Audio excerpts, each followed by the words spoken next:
क्या आपने कभी सोचा है कि भगवान शिव के पुत्र कार्तिकेय आखिर कैसे विराजमान हुए? उनका जन्म तो दिव्य था, लेकिन वे देवताओं के सेनापति कैसे बने? आज की कहानी में है शक्ति, रहस्य, थोड़ी सी पारिवारिक कॉमेडी और बहुत सारी प्रेरणा। कहानी शुरू होती है एक समस्या से। राक्षस तारकासुर इतना शक्तिशाली हो गया था कि देवता भी परेशान थे। उसने वरदान लिया था कि उसे केवल भगवान शिव का पुत्र ही मार सकता है। अब दिक्कत ये थी कि भगवान शिव गहरी तपस्या में लीन थे। देवता सोच में पड़ गए, अब क्या करें? जैसे हम लोग महीने के आखिर में सैलरी खत्म होने पर सोचते हैं। देवताओं ने कामदेव को भेजा ताकि शिवजी की तपस्या भंग हो और वे विवाह करें, लेकिन शिवजी का क्रोध आप जानते ही हैं। कामदेव भस्म हो गए। कहानी यही खत्म नहीं हुई। माता पार्वती ने कठोर तप किया वर्षों तक। आखिरकार शिवजी प्रसन्न हुए और उनका विवाह हुआ। अब आया असली चमत्कार। शिवजी की दिव्य ऊर्जा इतनी प्रचंड थी कि उसे सीधे कोई संभाल नहीं सकता था। वह ऊर्जा अग्निदेव को दी गई, फिर गंगा जी को सौंप दी गई। गंगा जी उस तेज को लेकर चली और सरोवर में पहुंची। वहीं से 6 दिव्य शिशु प्रकट हुए। इन 6 शिशुओं की देखभाल 6 कृत्तिका नक्षत्रों ने की, इसलिए उनका नाम पड़ा कार्तिकेय, यानी कृत्तिकाओं के पुत्र।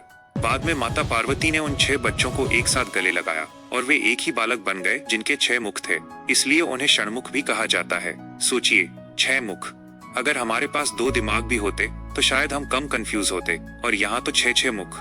लेकिन ये 6 मुख ज्ञान, शक्ति, साहस, करुणा, अनुशासन और नेतृत्व के प्रतीक थे। जैसे जैसे कार्तिकेय बड़े हुए, उनका तेज और पराक्रम सबको दिखाई देने लगा। हाथ में शक्ति का प्रतीक वेल भाला और सवारी मोर। मोर सिर्फ सुंदरता का प्रतीक नहीं, बल्कि अहंकार पर विजय का संकेत है। जब समय आया, कार्तिकेय ने देवताओं की सेना का नेतृत्व किया। वे बने देव सेनापति। और फिर हुआ तारकासुर के साथ भयंकर युद्ध। लेकिन ये सिर्फ युद्ध नहीं था, ये धर्म और अधर्म के बीच की लड़ाई थी। अंत में कार्तिकेय ने अपने दिव्य भाले से तारकासुर का वध किया।